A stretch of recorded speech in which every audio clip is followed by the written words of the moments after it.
Cinema സംഘടനകൾ എന്തിനാണ് സാന്ദ്ര തോമസിനെ ഇത്രത്തോളം ഭയപ്പെടുന്നത്? സാന്ദ്ര തോമസിന് ആവശ്യമായ രേഖകൾ അവരുടെ കയ്യിലുണ്ട്. എല്ലാ ഡോക്യുമെന്റ്സും അവർ കൊടുക്കുകയും ചെയ്തു. അവർ 9ഓളം സിനിമകൾ നിർമ്മിച്ചിരിക്കുന്നു. 9 സിനിമയുടെ സെൻസർ സർട്ടിഫിക്കറ്റ് അവരുടെ കയ്യിലുണ്ട്. എന്നിട്ടും അവരെ മത്സരിക്കാൻ അനുവദിപ്പിക്കുന്നില്ല. എന്താണ് സ്ത്രീകളെ ഇങ്ങനെ ഭയപ്പെടാനുള്ള കാരണം? എല്ലായിടത്തും സ്ത്രീകളെയാണ് ഭയപ്പെടുന്നത്. അമ്മ സംഘടനയിലെ മത്സരത്തിനും അവിടെ നിന്നും സ്ത്രീകളെ പുറത്താക്കാനുള്ള ശ്രമം എല്ലാവരുമായി ശ്രമിച്ചു. ഇപ്പോഴിതാ ബിഗ് ബോസിനകത്ത് രേണു സുധുവിനെ പുറത്താക്കാൻ വേണ്ടിയിട്ട് എല്ലാവരും കൂടെ ഒരുമിച്ച് ശ്രമിക്കുന്നു. അമ്മ സംഘടനയെ സംബന്ധിച്ചിടത്തോളം അവിടെ ആണുങ്ങൾ മൊത്തത്തിൽ പെണ്ണുപിടിയന്മാരായി മാറി, സ്ത്രീലമ്പടന്മാരായി. അതുകൊണ്ട് തന്നെ അവിടെ സ്ത്രീകളുടെ സാന്നിധ്യം ഉണ്ടാവേണ്ടത് അത്യാവശ്യമാണ്. അവിടെ സ്ത്രീകൾ തന്നെയാണ് ഇനി വേണ്ടത്. കാരണം ജൂനിയർ ആസ്റ്റിറ്റുകൾക്ക് ഇനി പ്രോബ്ലംസുകൾ ഉണ്ടാവാതിരിക്കണമെങ്കിൽ തീർച്ചയായിട്ടും അവിടെ സ്ത്രീകൾ തന്നെയാണ് പ്രസിഡന്റ് ആയിരിക്കേണ്ടത്. എങ്കിൽ മാത്രമേ ഇത്തരം പ്രശ്നങ്ങൾക്ക് കുറച്ചെങ്കിലും ഒരു പരിഹാരം ഉണ്ടാകുകയുള്ളൂ. ഒരു സ്ത്രീക്ക് നേരെ എന്തെങ്കിലും പീഡന ശ്രമങ്ങൾ ഉണ്ടായാൽ അവർ അതിന് പരാതിപ്പെട്ട് കഴിഞ്ഞാൽ ഈ ആണുങ്ങളുടെ നേതൃത്വത്തിലിരിക്കുന്ന സംഘടന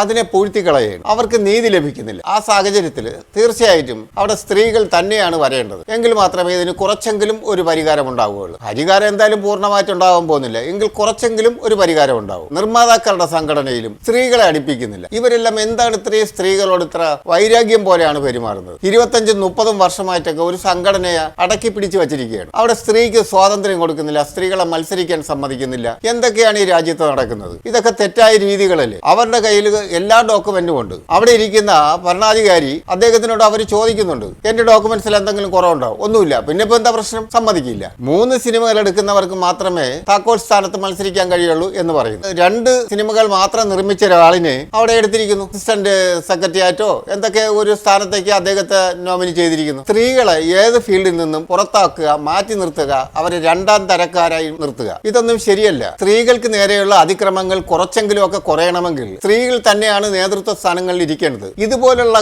സ്ഥലങ്ങളിൽ, കാരണം ഇവിടെയൊക്കെ സ്ത്രീകൾ ഒരുപാട് ജോലി ചെയ്യുന്നവരാണ്. സ്ത്രീകളെ ഒരുപാട് ചൂഷണം ചെയ്യാൻ സാധ്യതയുള്ള മേഖലകളാണ്. അപ്പോൾ ഇതുപോലുള്ള മേഖലകളിലൊക്കെ സ്ത്രീകൾ തന്നെയാണ് പ്രസിഡന്റൊക്കെ ആയിരിക്കേണ്ടത്. എങ്കിൽ മാത്രമേ ഈ വരുന്ന പെൺകുട്ടികൾക്ക്, പുതിയ സ്ത്രീകൾക്ക് ഈ രംഗങ്ങളിലേക്ക് കടന്നു വരണമെങ്കിൽ സ്ത്രീകളുടെ സംഘടനകൾ തീർച്ചയായിട്ടും അവർക്കുണ്ടായിരിക്കണം. തെരഞ്ഞെടുപ്പിനുള്ള പ്രക്രിയകൾ നടക്കുമ്പോൾ തന്നെ അവരവരുടെ ന്യായമായ അവകാശങ്ങൾ വാദിക്കുമ്പോൾ സുരേഷ് കുമാർ എഴിച്ച് കൈ ചൂണ്ടിക്കൊണ്ട് അവരുടെ നേരെ കയർത്ത് കയറുകയാണ്. അദ്ദേഹം എന്തിനാ വളരെ വികാരാതീതനായിട്ടാണ് സംസാരിക്കുന്നത്. അങ്ങനെയൊന്നും സംസാരിക്കാൻ പാടില്ല. അവരെന്തെങ്കിലും തെറ്റായിട്ട് അവിടെ പറയുന്നുണ്ട്. അതിനുശേഷം പിന്നീട് അത് കേട്ടോണ്ടിരിക്കുന്ന ഒരാൾ, എന്തായാലും സംഘടനയിൽപ്പെട്ട ഒരാളാണ്, അദ്ദേഹവും ഭരണാധികാരികളോട് ദേഷ്യപ്പെടുന്നു. ഇവരുടെ അടുത്ത് എന്തിനു കൂടുതൽ സംസാരിക്കുന്നു, ഞങ്ങളൊക്കെ ഇവിടെ വെയിറ്റ് ചെയ്തിരിക്കല്ലേ എന്നൊക്കെ ചോദിക്കുന്നുണ്ട്. എല്ലാവരും സാന്ദ്രയെ ഭയപ്പെടുന്നു എന്നുള്ളതൊരു 100% സത്യമാണ്. സാന്ദ്രയുടെ ഭാഗത്ത് ന്യായമല്ലെങ്കിൽ അവരെ തള്ളിക്കളയാം. പക്ഷെ അവരുടെ ഭാഗത്ത് ന്യായമാണെന്നുള്ള കാര്യം വളരെ വ്യക്തമാണ്. അവർ ഇനി ഏത് ഡോക്യുമെന്റ്സും കൊടുക്കാനും തയ്യാറാണ്. എന്നാലും എടുക്കില്ല എന്ന് പറയുന്നത്, അല്ലെങ്കിൽ ചേർക്കില്ല എന്നൊക്കെ പറയുന്നത് നീതിയുക്തമായ കാര്യമല്ല. എവിടെയും സ്ത്രീകളെ തള്ളി മാറ്റുക എന്നുള്ളതാണ് അടൂർ ഗോപാലകൃഷ്ണൻ പറഞ്ഞിരിക്കുന്നത്. അവിടെയും പുതിയ സംവിധാനമായി വരുന്ന സ്ത്രീകൾക്ക് പൈസ കൊടുക്കാൻ പാടില്ല എന്ന്, അവരെ കൊണ്ടുപോയി എന്തോ പ്രത്യേക കാര്യങ്ങളൊക്കെ ചെയ്താലേ അവർക്ക് കൊടുക്കാവൂ. എവിടെ നോക്കിയാലും സ്ത്രീകൾക്ക് നേരെയുള്ള എതിർപ്പുകൾ ഉയർന്നു വരികയാണ്. പുരുഷ മേധാവിത്വത്തിന്റെ ഒരു മേഖലയായാണ് ഈ സിനിമ ഫീൽഡ് മൊത്തം മാറിയിരിക്കുന്നത്. സ്ത്രീകളെ തീരെ അംഗീകരിക്കാൻ കഴിയാത്ത ഒരു അവസ്ഥ. സ്ത്രീകൾ അവർക്ക് അടിമപ്പെട്ട് ജീവിക്കേണ്ട ഒരു വസ്തുവാണ് എന്നുള്ള ഒരു തോന്നലാണ് ഇവരുടെ എല്ലാം ഉള്ളിലുള്ളത്. അതുകൊണ്ടാണ് ഇവരൊക്കെ ഇങ്ങനെ പറയുന്നത്. ബിഗ് ബോസിലെത്തിയ രേണു സുധീനെ അവിടെയും ആണുങ്ങൾ വളഞ്ഞിട്ട് ആക്രമിക്കുന്നതാണ് നമുക്ക് കാണാൻ കഴിയുന്നത്. എല്ലാ മേഖലയിലും സ്ത്രീകൾക്ക് ഒരു മേഖലയിലും വരാൻ പാടില്ലാത്ത ഒരു അവസ്ഥയായി മാറിക്കൊണ്ടിരിക്കുന്നു. പ്രതികരണശേഷിയുള്ള സ്ത്രീകളെ ഒരു മേഖലയിലും അടുപ്പിക്കാത്തൊരവസ്ഥയാണ് ഇപ്പോൾ നിലവിൽ നടന്നുകൊണ്ടിരിക്കുന്നത്. 10-80 വയസ്സായ അടൂർ ഗോപാലകൃഷ്ണന് പോലും സ്ത്രീകളുടെ സാമീപ്യം സഹിക്കാൻ കഴിയുന്നില്ല. സ്ത്രീകളെ അകറ്റി മാറ്റി നിർത്തണമെന്നാണ് ഇവരുടെ എല്ലാം അഭിപ്രായം. ബിഗ് ബോസിനകത്ത് രേണു സുധിയെ എല്ലാവരുമായി വളഞ്ഞ് ആക്രമിക്കുന്നതിന്റെ കാരണവും ഇത് തന്നെയാണ്. അവർക്ക് പ്രതിരോധ ശക്തിയുണ്ട്, പ്രതിരോധിക്കാനുള്ള കഴിവുണ്ട്, സംസാരിച്ച് അവർക്കൊപ്പം നിൽക്കാനുള്ള ഒരു കഴിവ് അവർക്കുണ്ട്. അതുകൊണ്ടാണ്